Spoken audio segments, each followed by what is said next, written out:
L'édition 2017 des Albe Games s'est terminée en apothéose ce jeudi pour le 3e jour de compétition. Tôt le matin, les 100 participants à ce défi hors norme avaient rendez-vous au Fort Tamier. Au programme de la matinée, une grande course d'orientation parsemée d'épreuves. Dans le froid, les 25 équipes ont dû trouver leur chemin jusqu'aux différentes épreuves et terminer les ateliers le plus rapidement possible.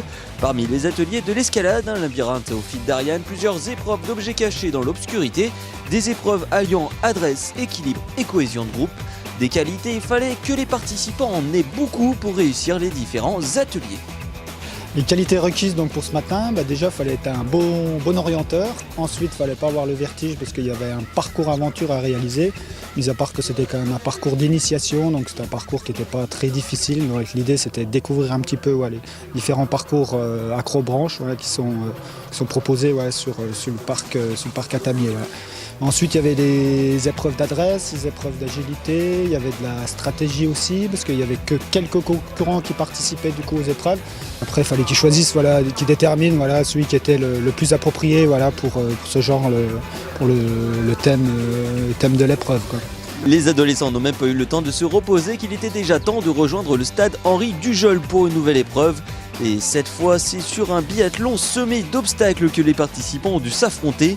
Dans une épreuve de relais, les concurrents ont dû faire preuve d'endurance mais aussi de calme et de précision pour permettre à leur équipe d'aller le plus vite possible. Les qualités, savoir courir et être endurant sur la course, bien évidemment.